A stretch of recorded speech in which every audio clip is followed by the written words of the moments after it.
paz de Cristo a todos, amém? Quantos estão felizes com Jesus e dão glória a Deus? Aleluia.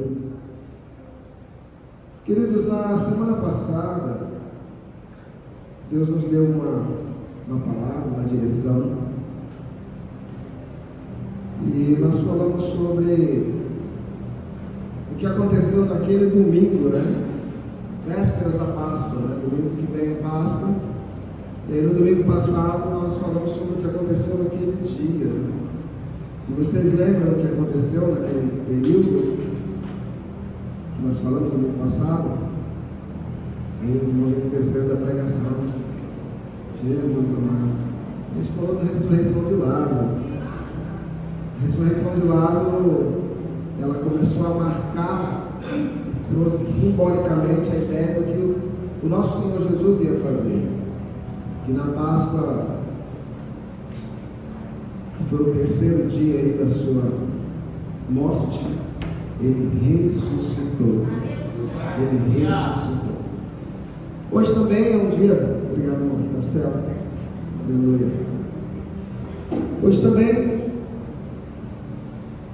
é um dia da qual antecede aí a semana, né, o começo da semana da Páscoa, vamos dizer assim.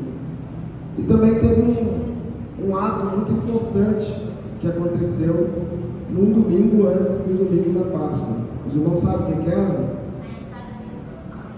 A entrada triunfal de Jesus em Jerusalém. E o tema da nossa mensagem hoje é a entrada triunfal de Jesus em nossas vidas. E eu quero falar sobre esse momento. Eu quero falar sobre essa entrada triunfal de Jesus. Quero falar sobre o que aconteceu ali, o que representa isso simbolicamente. E talvez você vai sair daqui hoje com uma resposta para o teu coração a uma pergunta que talvez você nunca fez para si mesmo. Jesus fez essa entrada triunfal na minha vida? Essa talvez seja a pergunta que você nunca fez, mas que você precisa fazer. Lembra que Jesus entrou em Jerusalém várias vezes. Ele entrava e saía, mas o que marcou foi essa entrada, a entrada triunfal dele. E sobre o que ele triunfou, sobre o que ele foi vencedor naquele momento, o que representa isso? Vamos ler Mateus 21. Eu quero ler o texto aqui em Mateus 21. E aí depois nós vamos discorrer aquilo que o Senhor quer falar conosco hoje, em nome de Jesus.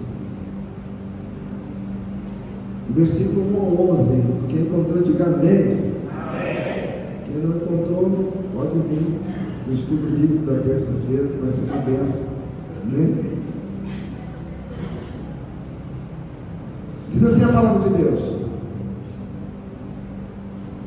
quando se aproximaram de Jerusalém e chegaram a Betfagé, o monte das oliveiras, enviou Jesus 2 discípulos, dizendo-lhes: ide à aldeia que ia estar diante de vós, e logo achareis presa uma jumenta, e com ela um jumentinho. Desprendei-a e trazei-os. E se alguém vos disser alguma coisa, respondei-lhe que o Senhor precisa deles, e logo os enviará. Ora, isto aconteceu para que se cumprisse o que foi dito por intermédio do profeta: dizei à filha de Sião: eis que te vem o teu rei, humilde, montado no jumento, e no jumentinho, cria de um animal de carga. Indo os discípulos, e tendo feito como Jesus lhe ordenara, trouxeram a jumenta e o jumentinho, e então puseram em cima deles as suas vestes, e sobre eles Jesus montou. E a maior parte da multidão estendeu as suas vestes pelo caminho, e outros cortavam ramos de árvores e espalhando-os pela estrada.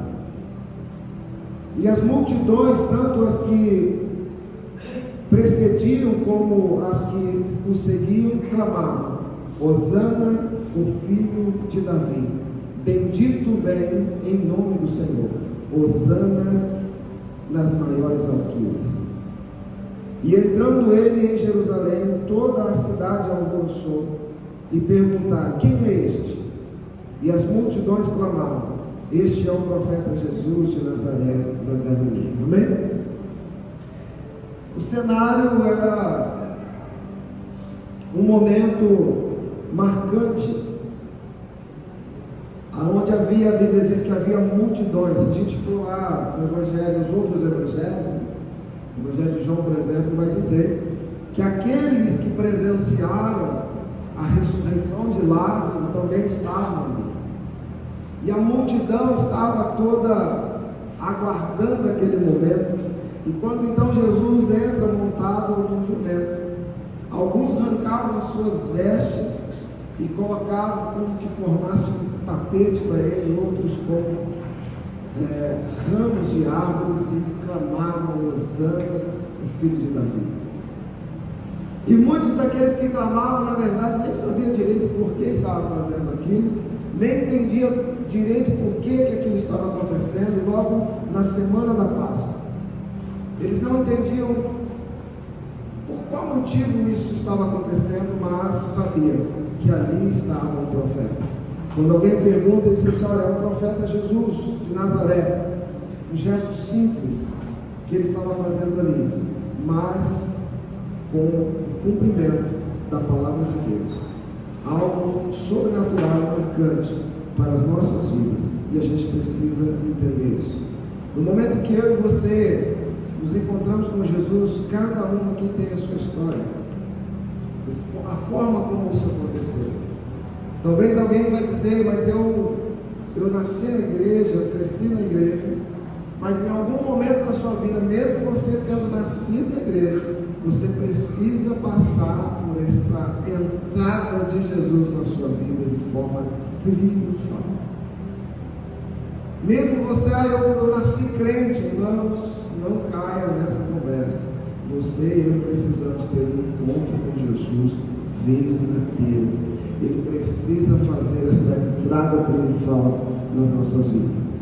Quando nós olhamos em Mateus 21, ele mostra um momento em que Jesus, ele está entrando em Jerusalém como um rei. Ele está entrando em Jerusalém e ele é aclamado como um rei. Mas quando a gente olha, por exemplo, em João, que João também registra isso, lá no capítulo 12, você vê um ambiente onde Jesus declara a angústia que está no seu coração, porque ele sabia que a sua hora estava chegando. A Bíblia diz que ele entrou naquele lugar com o coração angustiado, com o coração apertado. E esse momento representa o cumprimento da palavra de Deus e um marco especial que eu e você precisamos entender a importância disso para as nossas vidas. Jesus cumprindo aquilo que os profetas disseram, aquilo que foi anunciado sobre ele, e naquele momento estava se cumprindo essa palavra, e estava lançando para o futuro, ou seja, para nós hoje, aquilo que o Senhor iria fazer sobre as nossas vidas, aquilo que o Senhor iria fazer sobre mim e sobre você. Eu quero falar de 4 coisas aqui bem rápido. Eu quero ser rápido no que eu vou dizer aqui, não sei se vou conseguir. E a primeira coisa que eu quero falar é sobre 3 segredos, 3 particularidades, vamos dizer assim, dentro desse momento da entrada triunfal de Jesus em Jerusalém. A primeira delas é o cumprimento da palavra de Deus. Zacarias, capítulo 9, versículo 9, diz assim: eis que o teu rei virá a ti, humilde, montado sobre um jumento. Mateus 21, do 4 ao 5, diz assim: ora, isso aconteceu para que se cumprisse o que fora dito pelo profeta. Lucas 24, 44, Jesus vai dizer: importava que se cumprisse tudo o que de mim estava escrito. Então se cumpre a palavra. A Bíblia diz que Jesus, ele veio para cumprir a palavra. e isso se cumpre na vida dele. Uma coisa importante, irmãos, que eu quero destacar aqui, trazendo para a minha vida e para a sua: Deus sempre cumpre a sua palavra.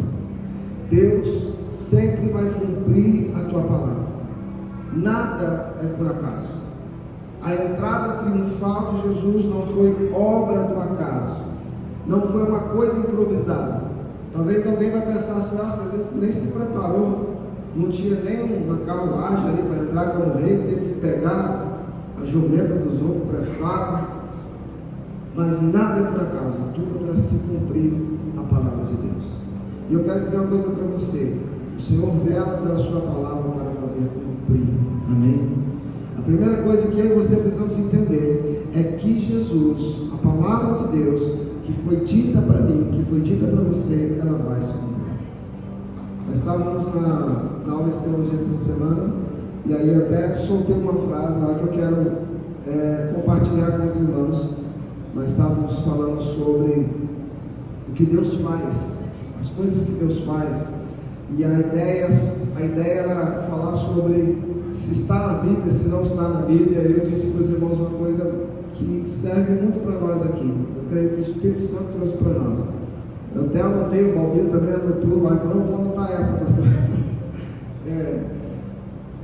Uma das coisas importantes que eu preciso guardar no meu coração é que tudo que está na Bíblia, Deus faz, porque Ele vela pela palavra para fazer cumprir. Mas nem tudo que Deus faz está registrado na Bíblia. Deus pode fazer coisas, irmãos, na nossa vida que não está registrado aqui. Ele pode fazer coisas grandiosas, poderosas, promessas da qual não está registrado aqui, desde que não afete os princípios que aqui está. Então tudo que está aqui vai se cumprir. E esse foi uma palavra que se cumpriu naquele tempo. E tudo que Deus faz, tudo que está na Bíblia Deus faz, mas nem tudo que Deus faz está na Bíblia. Então pode ser que Deus faça algo na sua vida que seja algo novo, que não está registrado aqui, desde que não fira os princípios que aqui estão. E eu quero que você guarde no teu coração que Deus não se esquece daquilo que Ele promete para a igreja. Aquilo que Ele promete para o povo dele, Ele não se esquece. Talvez você já perdeu a esperança em alguma coisa, e eu quero dizer para você: não perca a esperança. Se você tem a certeza que é Deus que falou contigo, persevere, porque a perseverança, ela vai te levar a alcançar aquilo que Deus tem para ti. Amém? Então guarde isso no teu coração. Outra questão, outro ponto importante também é sobre o que Jesus triunfou, né? A gente chama essa entrada como uma entrada triunfal de Jesus. Mas sobre o que Ele triunfou? Tem algumas coisas que eu quero passar para vocês também. Primeiro, Jesus ele não triunfou com armas, mas Ele triunfou com submissão e humildade. Fala para o irmão que está do seu lado assim: guarde as suas armas. O seu triunfo vem com submissão, obediência e humildade. Quantas vezes a gente sai de casa armado para resolver os nossos problemas? Talvez você saia da sua casa armado para resolver o problema com alguém. A língua extremamente afiada. As respostas já estão todas prontas, cheias de armas. Se você é um cristão, você vai triunfar que nem Cristo, amém? Com humildade, com obediência. Porque é dentro desse ambiente que o Senhor vai nos dar a vitória. João capítulo 12, versículo 31 ao 33, traz para nós uma ideia clara de que Jesus, quando Ele triunfa, a Bíblia diz, eu não vou ler o texto, mas Ele declara ali que o príncipe desse mundo será expulso. Filipenses 2:8 diz assim, e achado na forma de homem, humilhou-se a si mesmo, sendo obediente até a morte, e morte de cruz. Por isso, também Deus o exaltou soberanamente e lhe deu um nome que é sobre todo nome, para que ao nome de Jesus se dobre todo o joelho dos que estão nos céus e na terra e até debaixo da terra, e toda língua confesse que Jesus Cristo é o Senhor, para a glória de Deus Pai. Ele triunfou e Deus deu a ele um nome que é sobre todo nome, mas ele triunfou com humildade, com simplicidade. O triunfo de Jesus foi a sua exaltação na cruz do Calvário. Colossenses no capítulo 2, versículo 14, parte A do 14 e depois o versículo 15. Na parte A do 14 diz: havendo riscado a cédula que era contra nós. Você sabe o que quer dizer isso? Aquilo que a lei declarava contra você e que te colocava dentro do inferno, o triunfo de Jesus riscou. Não tem mais. Quem pode dar glória a Deus aí? Você não fica feliz com isso? Isso não te traz alegria? Ele riscou, porque você merece demais, você é uma bênção. Aleluia. Talvez você não dê glória a Deus porque você pensou assim, mas também, pastor, tinha que riscar mesmo? Olha para mim. Não, você não deu glória a Deus porque você não prestou atenção, mas eu vou dizer uma coisa para você: ele riscou toda a lei que te colocava no inferno. Aleluia, irmãos. Aleluia. E no versículo 15 vai dizer assim, ó: e despojando, olha que isso é tremendo, e despojando os principados e potestades, os expôs publicamente, e deles triunfou em si mesmo.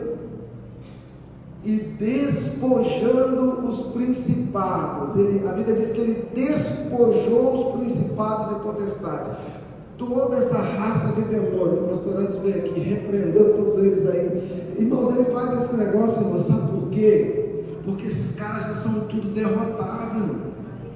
Foi despojado na cruz do Calvário.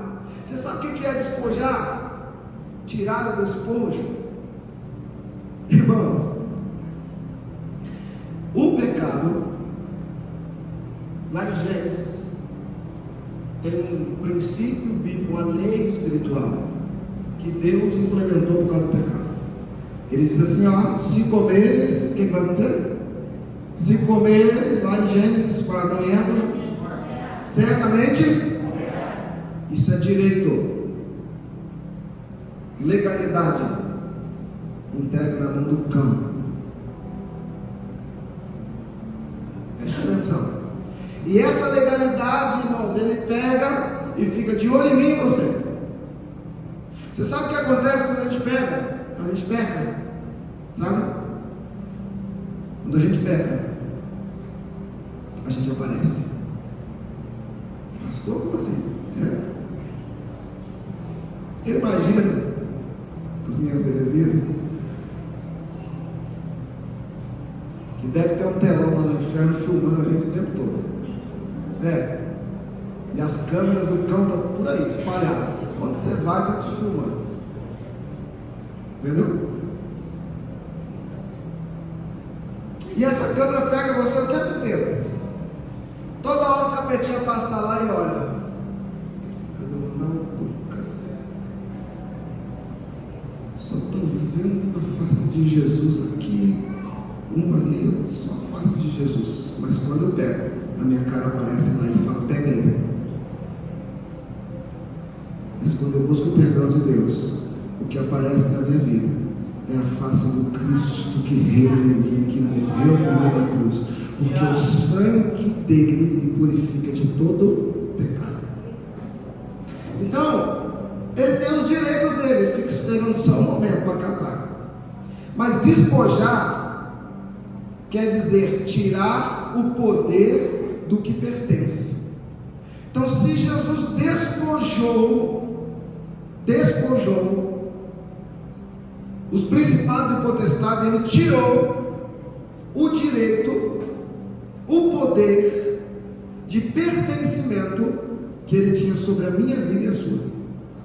Então tudo aquilo que gerava poder de pertencimento à mão do diabo já foi tirado. Você crê nisso? Quem crê diga amém. Ele não tem poder sobre a sua vida. Não é porque você é mais bonitinho, mais feio, não. É porque Jesus tirou na cruz todo o poder que Ele tinha sobre você. Amém, irmãos? Muitas das vezes nós não vencemos porque simplesmente não conseguimos absorver isso, tomar posse disso. Então o verdadeiro triunfo de Cristo é sobre o pecado, o diabo e a morte. E o triunfo eterno, invisível aos olhos humanos, mas poderoso nos céus.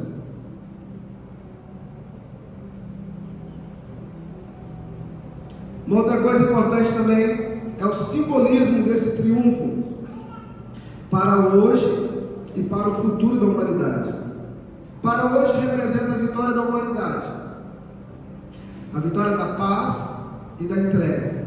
Para o futuro, aponta para o retorno de Jesus. Olha esse texto aqui, Apocalipse capítulo 19, versículo 11, que diz assim, ó: E vi os céus abertos e o cavalo branco, e o que estava sentado sobre ele chama-se Fiel e Verdadeiro, e julga e peleja com justiça, e os seus olhos eram como chama de fogo, e sobre a sua cabeça havia muitas diademas, e tinha um nome escrito que ninguém sabia senão ele mesmo, e estava vestido com uma veste, e tinha sangue, vestida de sangue, tingida de sangue, e o nome pelo qual se chama é a Palavra de Deus.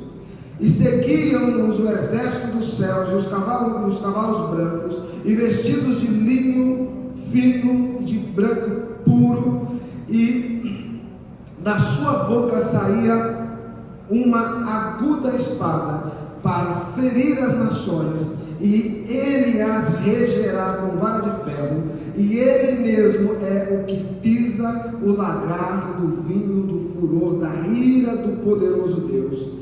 E no manto da sua coxa tem escrito este nome: Rei dos Reis e Senhor dos Senhores. Aleluia, glória a Deus. Para que comais a carne dos reis, e a carne dos tribunos, e a carne dos fortes, e a carne dos cavalos e dos que sobre eles se assentam, e a carne de todos os homens, livres e servos, pequenos e grandes. Ou seja, querido, ele vem triunfando como leão da tribo de Judá. A entrada de Jesus nesse ambiente declara e mostra o que ele ia fazer no fim. Mateus 24:30: E verão o Filho do Homem vindo sobre as nuvens com poder e grande glória. Ele entrou humildemente naquele momento, montado num jumentinho, mas ele virá com muita glória. Ele virá com poder e grande glória. Quem crê nisso, diga amém. A outra coisa que eu quero falar com os irmãos, e aí eu quero que você traga para a sua vida e assim para a nossa vida. Eu não posso chegar aqui e na hipocrisia ficar apontando o dedo para todo mundo, na verdade, mas para nós, para a nossa vida. É uma pergunta: o que impede a entrada triunfal de Jesus na sua vida? A forma com que você vive o Evangelho denota uma entrada triunfal desse Jesus? Ou é como se fosse naqueles dias normais em que Jesus ia passando todos os dias e não estava ali entrando de forma triunfal? O que impede nas nossas vidas a entrada triunfal de Jesus? Vamos ler alguns textos também.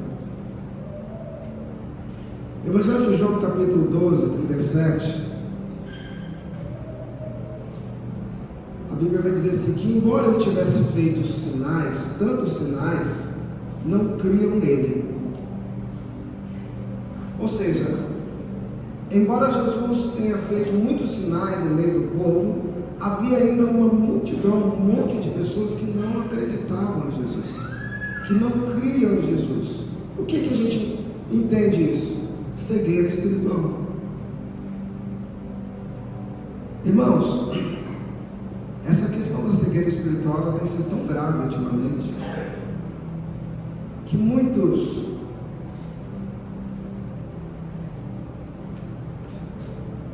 o próprio profeta Daniel, ele disse que nos últimos dias a ciência se multiplicaria, e a gente, irmãos, tem visto isso de forma assustadora, não é verdade?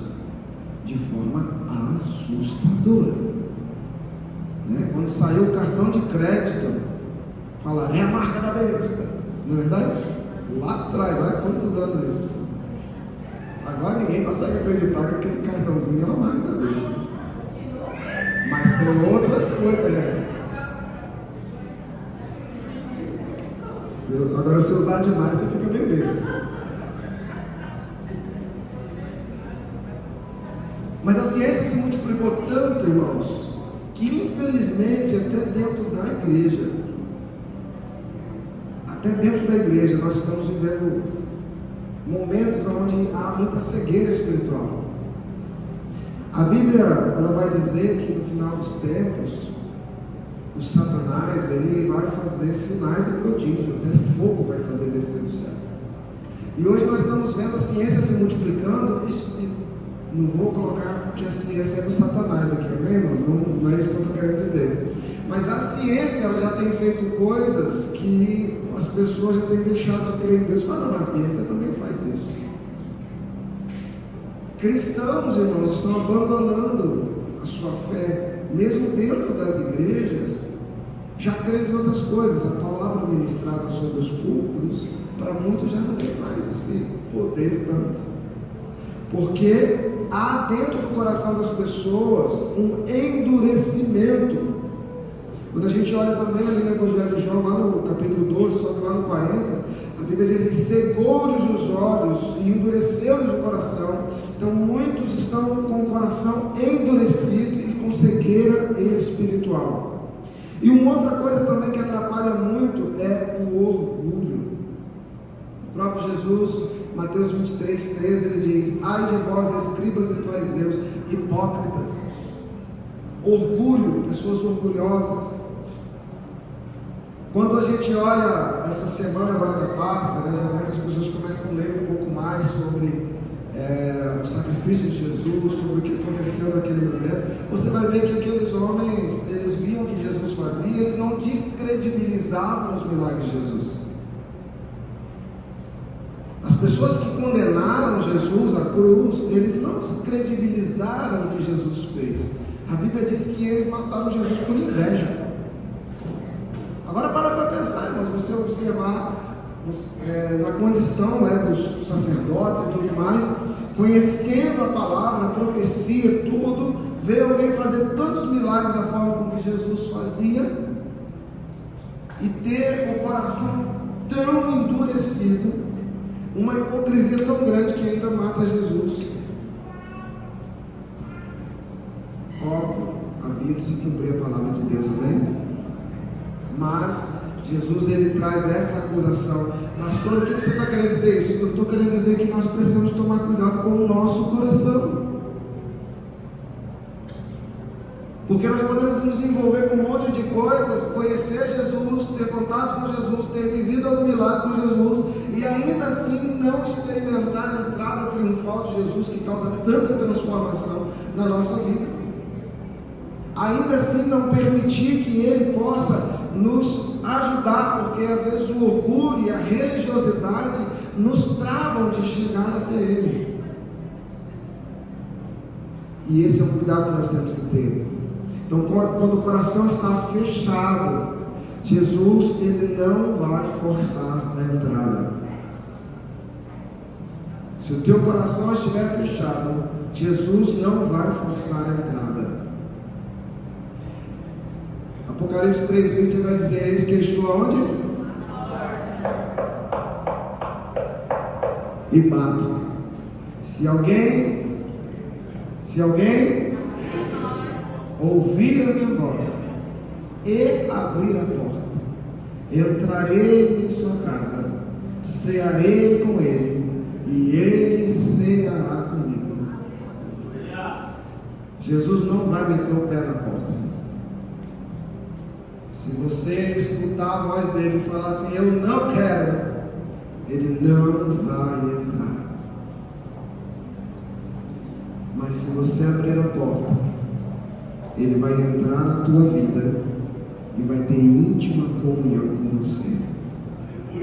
Mesmo que você se considere incapaz de estar com ele por causa dos seus pecados, mesmo que você se considere pecador demais, na verdade eu acho que ele até gosta de quem se considera pecador demais. Ele ama essas pessoas, ele ama aqueles que reconhecem. Então eu quero dizer uma coisa para você, querido: não impeça a ação de Deus na sua vida. Terceiro ponto, eu disse que eram 4, é uma pergunta, e não está nos textos que nós lemos aqui até agora, mas está em Lucas. Lucas, quando ele escreve o mesmo momento da entrada triunfal de Jesus, eu acho interessante que quando chega no capítulo 19, no versículo 40, ele diz assim, olha, ele relata o momento em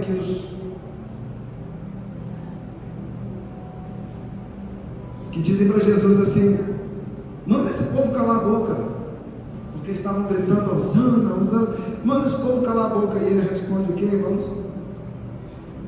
Se eles se calarem, as pedras clamarão.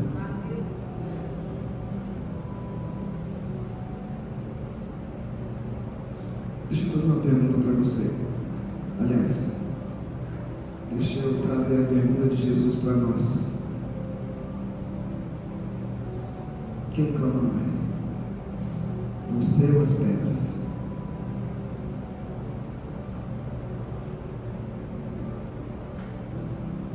A gente precisa pensar nisso. Ele soltou um princípio bíblico ali. Ele está dizendo assim, se eles não clamaram, as pedras clamaram. E me preocupa, irmãos, porque o Senhor não procura clamor de pedras, o Senhor procura clamor de verdadeiro adorador.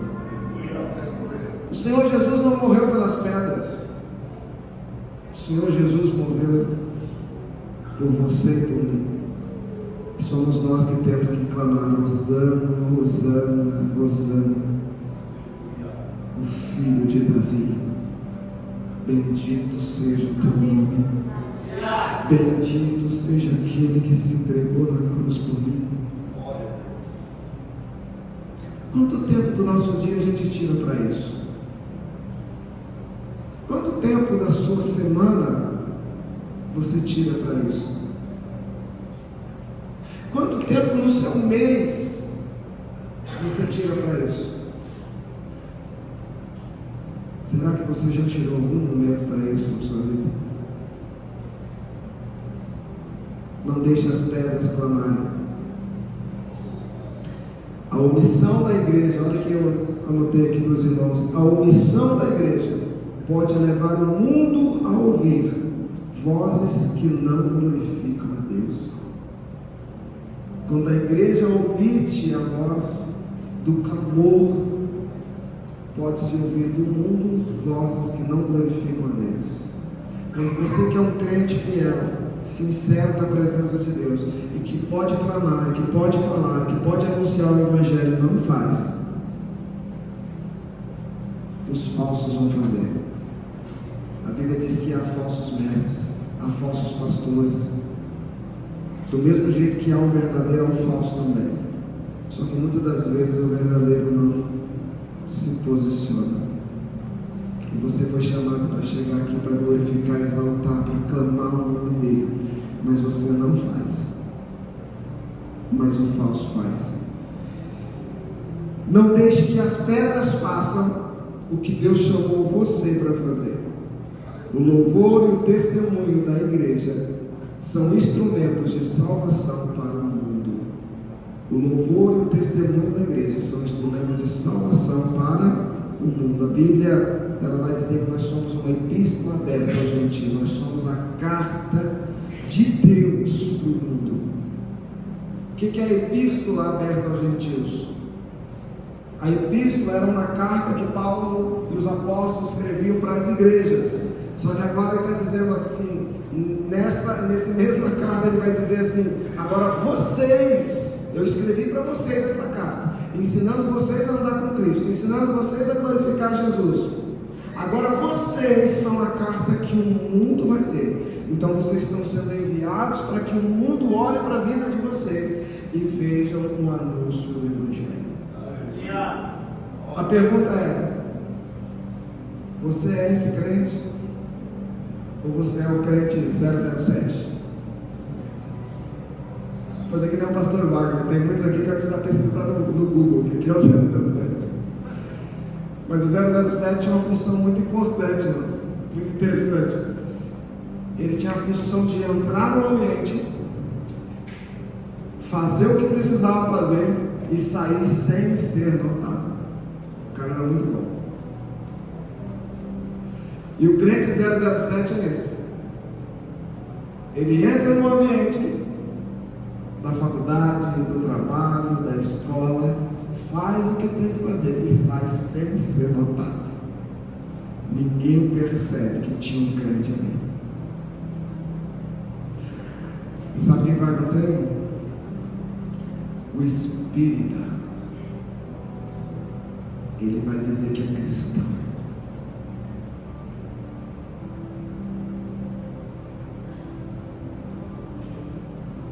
Candomblé, ele vai fazer o que você não fez. Enquanto você está sendo 007, eles estão nos carnavais pulando, expondo tudo. Enquanto a gente está sendo 007 na nossa vida, na nossa caminhada,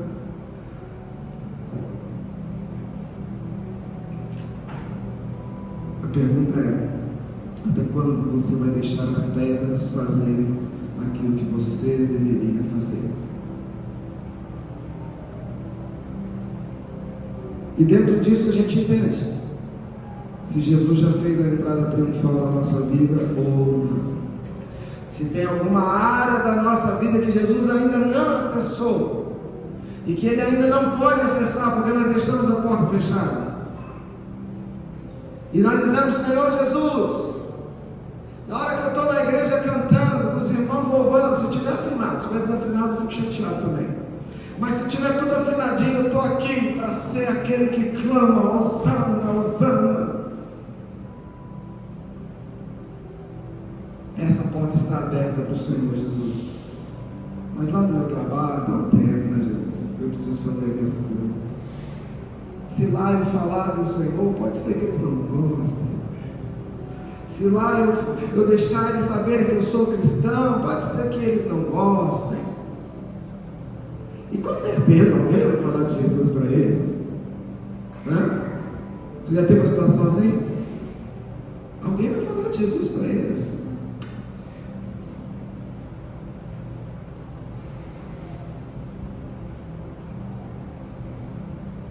Jesus, com certeza, está fazendo a entrada triunfal na sua vida hoje. E é por isso que Ele está mexendo com você aí, amém? Outra coisa também que acontece, irmãos, a primeira coisa que acontece quando Jesus, esse é o quarto ponto que eu quero trazer para os irmãos, e o último aqui, e é também uma pergunta: o que acontece quando o ser humano permite a entrada triunfal de Jesus? 2 Coríntios, capítulo 5, versículo 17: se alguém está em Cristo, nova criatura é, as coisas velhas foram deixadas para trás. Então a primeira coisa é a transformação. A transformação. Se na sua vida existem ainda práticas reprováveis do mundo, Jesus ainda não entrou na sua vida de forma triunfal. Ele não triunfou na sua vida, você não permitiu. Uau, pastor, é verdade. João capítulo 14, versículo 27, Jesus disse assim: olha, deixo-vos a paz, a minha paz vos dou. Não a paz que o mundo dá, mas a paz que Ele nos dá é uma paz diferente. Sabe qual é? A paz que excede todo entendimento. A paz que ninguém consegue compreender. Eu gosto muito desse texto porque eu aprendi que a paz no mundo é a ausência de guerra. Se você perguntar para alguém se ele está em paz, ele só vai te responder se ele está em paz se ele não estiver em guerra. Porque não cabe na cabeça de alguém que não serve a Deus, que não conhece a presença de Deus, não cabe, não entra na cabeça de alguém dizer que está em paz com câncer. Não entra na cabeça de alguém falar que está em paz no momento em que perdeu o emprego. Não cabe na cabeça de alguém que não é cristão, que está lá no mundo, dizer que está em paz quando uma tragédia, uma situação está acontecendo, um ambiente caótico de guerra está acontecendo, e a pessoa fala: não estou em paz, eu estou em guerra. Porque se está em guerra, não está em paz, não consegue assimilar as duas coisas. Só que quando nós olhamos para a Bíblia, a gente vai ver, por exemplo, o próprio profeta Daniel, os seus amigos, por exemplo, Sadraque, Mesaque e Abednego, sendo lançado na fornalha e saindo completamente perfeito, nem cheiro de fumaça havia. E eles estavam no meio da guerra, mas havia paz. Daniel lá na cova dos leões, e no outro dia sai completamente ileso, porque ele estava em guerra, mas ele também tinha paz. Porque a minha paz excede todo entendimento, Jesus disse. A paz que eu tenho para te dar, ela não é a paz que o mundo dá, é uma paz diferente. Você vai ter paz mesmo no meio da guerra. Sabe por quê? Porque ele está na guerra. O salmista Davi disse: ainda que eu andasse pelo vale da sombra da morte, eu não temeria mal algum, porque o Senhor está comigo. A tua vara e o teu cajado me consolam, e prepara para mim uma mesa na presença dos meus inimigos. Aleluia! Glória a Deus, irmãos. Esse é o Deus que nós servimos. Outra coisa também é a esperança eterna. E sei que o seu mandamento é a vida eterna. João 12,15. O seu mandamento é a vida eterna. Então, quando Jesus entra, ele reina. E aonde ele reina, a mudança, a cura, a paz e a direção. Então, se você precisa entender na sua vida, se Jesus entrou de forma triunfal, pelo menos essas três coisas precisam estar na sua vida. Primeiro, transformação interior. Não há evangelho na vida de um ser humano sem mudança. Não há sem mudança, sem transformação. A outra coisa é a paz. Se as adversidades da vida te tiram a paz, naquela área você ainda precisa entregar completamente o teu coração para que ele possa triunfar. E por fim, a esperança eterna. Se você entra pela porta dessa igreja com uma esperança apenas nesse mundo, apenas terrena, Jesus ainda não triunfou na sua vida. Porque o principal objetivo dele não é gerar coisas para você nesse mundo, mas gerar a vida eterna. Ele não morreu na cruz para me dar casa, ele não morreu na cruz para me dar carro, ele não morreu na cruz para me dar um bom emprego, nem para me dar saúde. Ele morreu na cruz para me dar a vida eterna. O resto é só consequência. Então, se você ainda não entendeu e não tem a esperança da vida eterna, você precisa voltar aos pés de Jesus e começar a buscar a Ele pela esperança da vida eterna, e entender que todo o restante é consequência. E Ele diz que Ele quer te dar 100 vezes mais nessa terra, e a vida eterna. Aleluia, coloque-se de pé. Glória a Deus. Quer chamar o ministério de louvor aqui? A gente quer caminhar já para o fim. Para concluir, concluir aqui, irmãos, eu tenho também algumas anotações. Jesus não quer apenas entrar de forma simbólica ou emocional. Ele deseja entrar de forma triunfante no coração de cada um e tomar um lugar de honra. Fala para o irmão que está do seu lado assim: Jesus quer tomar um lugar de honra. Como assim, pastor? Mas ele já tem um lugar de honra. No meu coração, respeito por Jesus. O lugar de honra é o melhor lugar. Então, como que é esse negócio do melhor lugar para Jesus na minha vida? Tudo que é melhor, você precisa entregar para Ele. Vamos começar por uma coisa que eu creio que tem que ser a mais difícil, e a maioria de nós vai sentir um aperto no peito agora.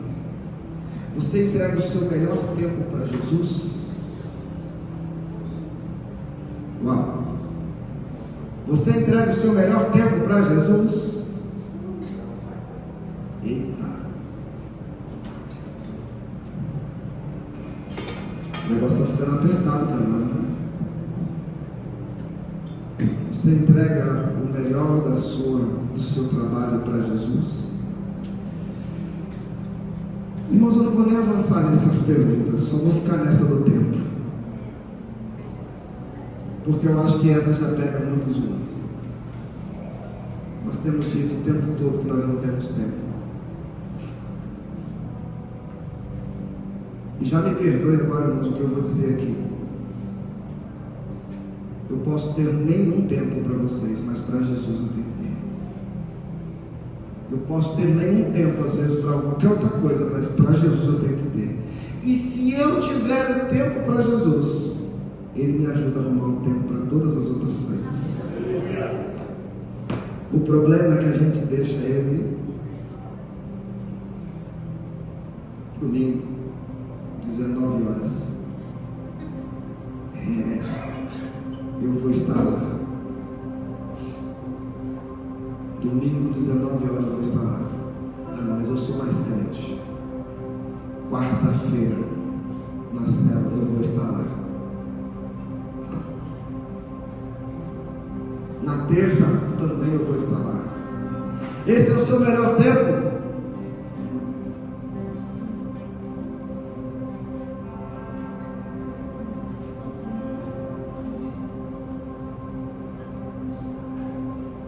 Se o melhor tempo é o que a igreja promove para você e não o que você escolhe para Ele, então não é.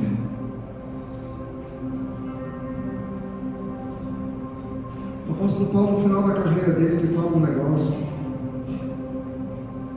Ele disse assim: olha, eu me preocupo muito de não ter corrido em vão.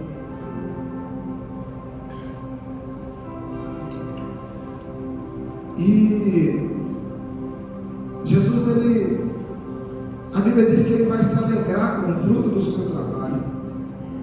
Ele vai olhar para nós somos o fruto do trabalho de Jesus. Irmãos, como eu disse para os irmãos aqui, depois vocês leiam lá a entrada triunfal de Jesus, mas no Evangelho de João, a Bíblia diz que Ele entrou angustiado. Na sexta-feira, aquela madrugada em que Ele está no Monte das Oliveiras orando, aquela cena mexe com a gente, porque ali você imagina Jesus com todo o seu conhecimento, toda a sua sabedoria, toda a sua fé, tudo aquilo que Ele nos ensinou como fé, toda a certeza de que Ele era vencedor, de que Ele é vencedor, e de repente Ele se depara com uma situação em que a Bíblia diz que Ele ficou angustiado lá no Getsemane, lá no Monte das Oliveiras. Ele ficou angustiado, Ele ficou a ponto de sangrar. ao nível mais profundo, porque ele sabia que a morte que ele iria enfrentar, para me dar a vida, para me dar esse tempo da qual eu não coloco ele como prioridade, iria doer muito. Eu gosto de analisar o texto de Isaías, quando ele fala sobre Jesus, quando ele profetiza sobre o Messias, e ele fala que ele foi como ovelha muda ao matador, e que ele não abriu a boca. Mas quando a gente olha lá nos evangelhos, há um momento em que Jesus brada lá da cruz, falando com o Pai, ele diz assim: Pai, por que me abandonaste? Por que me deixaste? Você sabe por que, irmãos, que ele usa essa expressão? Quem sabe diga amém. Outra pessoa sabe, mas eu vou te explicar então. Deus não tem comunhão com o pecado. Vocês entendem isso? Quem entende diga amém.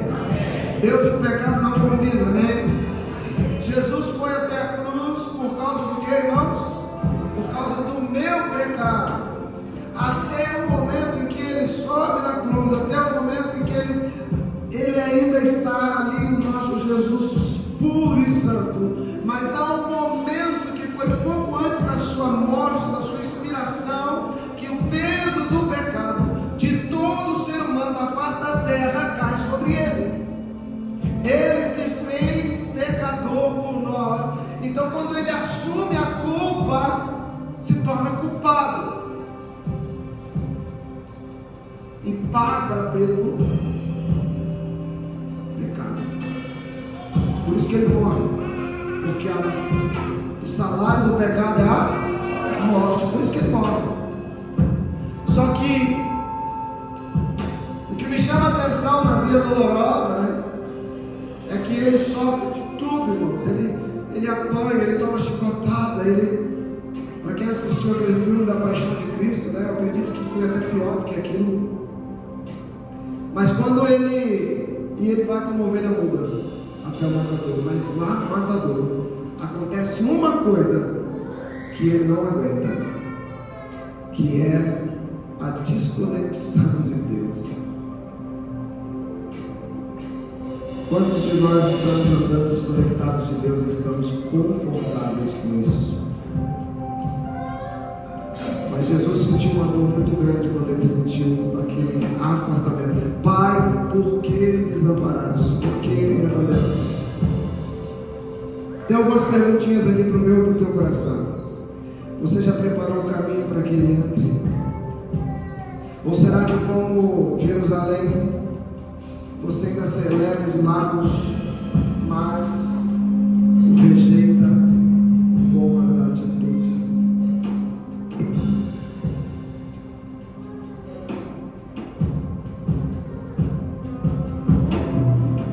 Hoje é dia de nós, como igreja, deixar o Senhor Jesus entrar. E quando eu estou falando aqui, eu não estou falando de alguém que não se converteu ainda, que não convida Jesus apenas. Eu não estou falando de alguém que se afastou, não, estou falando de nós mesmos, como igreja. Nós precisamos refletir em tudo que nós estamos fazendo e dizer: Senhor, eu preciso melhorar. Mas pastor, eu estou voando. Eu estou 100%. Ah, não. Enquanto nós estamos aqui, aprenda uma coisa: enquanto você respira esse ar aqui, enquanto você pisa nessa terra aqui, é porque você ainda não chegou no lugar que Deus quer que você chegue. O apóstolo Paulo, ele mesmo fala isso. Ele diz que ele está prosseguindo, avançando em direção ao alvo. Ele vai dizer também que ele não alcançou a varonilidade perfeita, mas ele está tentando. Se o Paulo está assim, imagine eu.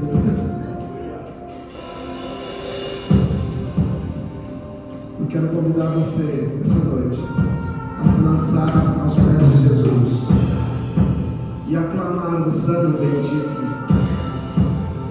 do Senhor. Eu quero convidar você a entrar dentro desse quartinho que você fechou as portas para Jesus e abrir as portas lá e falar: Jesus, entra aqui também nesse lugar que você nunca foi entrar. Entra nessa área da minha vida na qual eu não permiti que o Senhor entrasse. Talvez se o teu coração andou travado com orgulhos e outras coisas, entra lá e fala assim: Senhor, me ajuda a vencer isso, porque eu quero ser completamente seu. Completamente seu. Em nome do Senhor Jesus. Entregue a sua vida de forma completa aos pés do Senhor. Rasga a tua alma para Ele. Mas de que forma eu vou fazer isso? Lá eles gritavam Hosana, Hosana. Mas aqui você pode cantar, você pode fazer o que você quiser. Eu quero encerrar esse culto hoje com um ambiente de muita adoração, de muito louvor ao Senhor. Eu quero convidar você a abrir teu coração, a falar com Ele. E se você desejar vir aqui, se prostrar aos pés dele para fazer isso, você pode sair